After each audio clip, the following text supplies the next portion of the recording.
येते माझ्या मागे मागे. नमस्कार, मी शीतल तुमचं सर्वांचं मनापासून स्वागत करते.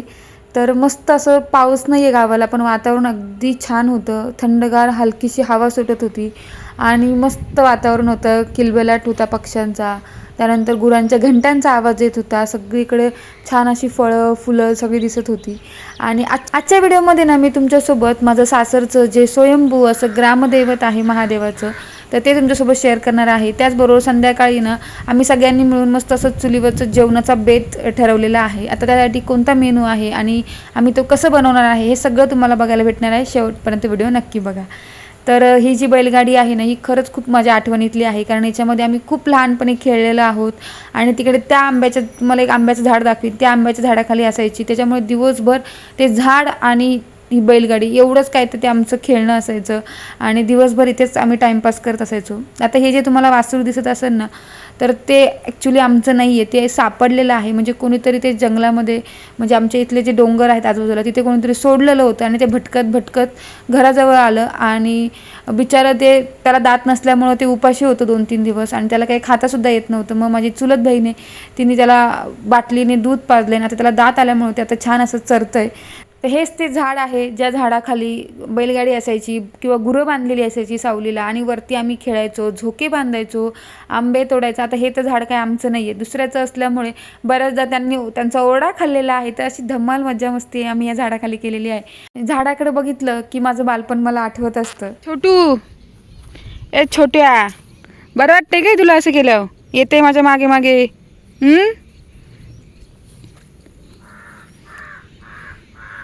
छोटूला ग, छोटू छोटू छोटू चांगला मोठू झाला आता.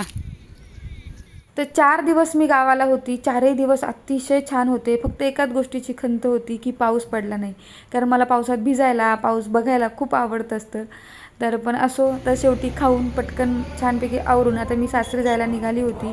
तर आज आमच्या गावातून ना दिंडी निघणार होती, तर त्याची सगळी तयारी चालू होती. तर आता दिंडीचं मला म्हणजे सुरुवातीपासून काही मला तिथे हजेरी लावता आली नाही. आणि आता या गाड्या लोड केलेल्या आहेत आणि आता वारकऱ्यांसोबत ह्या गाड्या असणार आहेत. त्यांच्या जेवणाची, राहण्याची सोय त्याच्यामध्ये केलेली आहे. आणि आता वारकऱ्यांना खास असं जेवण ठेवलेलं होतं. आणि आता इथून पुढे वारकरी सगळे आपली जी पंढरपूरच्या दिशेने प्रवास त्यांचा सुरू होणार होता. तुम्हाला वाटत असेल की आता आषाढी एकादशीला तर फक्त अवघे 2 दिवस बाकी आहेत, तर हा व्हिडिओ थोडा आधीचा आहे, पण काही कारणास्तव मला तो त्यावेळेस शेअर करता आला नाही. तर डोंगराच्या कुशीत वसलेलं आणि अतिशय सुंदर असं हे महादेवाचं, सिद्धेश्वराचं स्वयंभू मंदिर आहे. आणि या मंदिराची ना खूप छान कथा आहे. त्याचबरोबर मंदिर खरंच बघण्यासारखं आहे. आता नुकतंच पावसाला सुरुवात झालेली असल्यामुळे, नाहीतर तुम्हाला इथे इतका सुंदर पाणी, झरे दिसत असतात, ओढे वाहत असतात, पक्ष्यांचा आवाज येत असतो ना, अतिशय सुंदर. श्रावणात तर खूप भारी वातावरण असतं. तर तुम्हाला याचा डिटेलमध्ये व्हिडिओ हवा असेल, आणि यामागे एक छानशी अशी कथासुद्धा आहे. त्याचबरोबर असं म्हटलं जातं की राम आणि सीता वनवासावरून वनवासाला जात असताना इथे 1 दिवस मुक्काम केलेला आहे, अशी काहीची कथा आहे.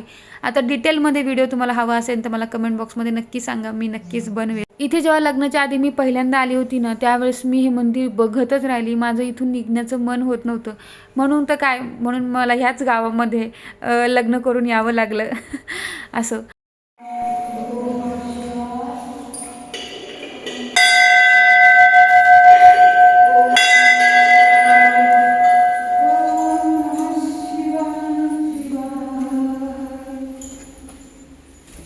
तर 2-3 दिवस आहे ना आधी पाऊस गावाला झाला असल्यामुळे ना काहीतरी लाईटीचा प्रॉब्लेम झाला होता. त्याच्यामुळे ना गाभाऱ्यामध्ये उजेड नव्हता, पण तरीसुद्धा जुनं बांधकाम असल्यामुळे इथे एक उत्तम सोय आहे की सूर्यप्रकाश बरोबर पिंडीवरती पडत असतो.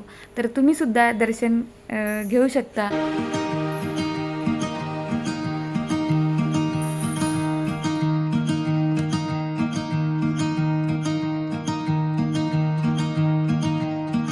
तर छान असं दर्शन झालं. आणि घरी आल्यानंतर ना संध्याकाळ झालीच होती, म्हणजे 6 वगैरे वाजले होते. तोपर्यंत मम्मीनी बऱ्यापैकी जेवणाची तयारी केली होती. आणि आता इथे चूल पेटवण्याचा प्रोग्राम सुरू होता. आणि 2-3 दिवस आधी पाऊस झालेला असल्यामुळे ना सरपण थोडंसं ओलसर होतं, आणि त्यामुळेच ते चूल पेटत खाली ठेवतात, वरून नाही ठेवते. ते सगळ्यांचे लागते, प्रयत्न चालू होते. लाकडा ते विजून जातं ना मग हवा लागल्यावर. तुम्ही जर माझे 2-3 दिवस आधीचे व्हिडिओ बघितलेले असतील तर तुम्हाला समजलंच असेल की माझे सगळे नातेवाईक हे सगळे ह्याच गावात असल्यामुळे आमचं सगळ्यांचं दरवर्षी जेव्हा कधी आम्ही काही निमित्ताने गावाला येत असतो त्यावेळेस आम्ही कुठेतरी सगळे एकत्र जमतो. मग कधी मामाच्या घरी असतो, कधी मावशीच्या घरी, तर ह्यावेळेस आमच्या घरी, आणि सगळेजण मिळून छान असा जेवणाचा बेत ठरवतो. आता खरंच जेवण हे फक्त निमित्त असतं, पण सगळेजण एकत्र आले की एकत्र जेवण बनवण्याची, खाण्याची आणि त्याच्याबरोबरनी खूप साऱ्या गप्पा गोष्टींची मज्जाच काहीतरी वेगळी असते. तर सगळ्यांच्या अथक प्रयत्नातून फायनली चूल पेटली होती आणि आता स्वयंपाकाला सुरुवात झाली होती. तर आज मस्त असं चिकन आणि त्याबरोबर चुलीवरच्या भाकरीचा बेत आहे. तर हा माझा मामाचा छोटा मुलगा होता, ही माझ्या मावशीची मुलगी आहे आणि ह्या 2 माझ्या मावश्या आहेत आणि ही माझ्या मामाची मुलगी आहे. मला चिकन वगैरे काही खायला फारसं आवडत नाही, पण इथे बाकी सगळे चिकन आवडीने खाणारी माणसं आहेत, त्यामुळेच चिकन आणि भाकरीचा बेत ठरवला होता. तर एका चुलीवरती पटकन स्वयंपाक उरकणार नव्हता, त्यामुळे इथे मी मसाला म्हणजे कांदा, खोबरं हे सगळ्याचं वाटण भाजत होती आणि इकडे चिकन शिजायला टाकलं होतं, जे आपण त्याला अळणी चिकन म्हणतो, त्याचा बेत केला होता. आणि तुम्हाला फक्त एवढीच माणसं दिसत असतील, पण एवढी माणसं नव्हती. तर जवळजवळ 25-26 जण आम्ही एकत्र आलेलो होतो आणि हे आमचे बाबा आहेत. चिकन तिकडे शिजतंय तोपर्यंत लगेचच मामी आणि मावशीने दोघींनी मिळून मस्त अशा चुलीवरच्या भाकऱ्यासुद्धा बनवायला घेतलेल्या होत्या.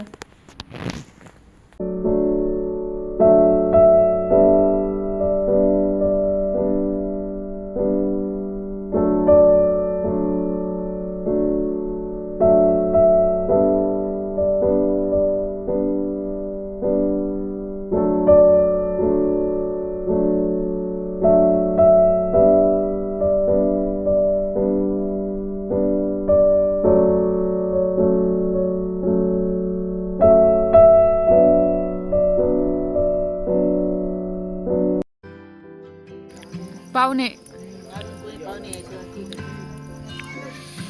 कसं आहे, कैसा आहे, अरे बताओ कैसा आहे.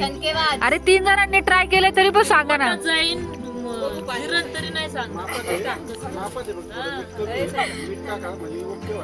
तुम्ही जर आत्तापर्यंत मला फॉलो केलं असेल तर तुमच्या लक्षात आलंच असेल की आम्ही असे प्रत्येक वेळी सगळेजण एकत्र येत असतो आणि मज्जा मस्ती करत असतो.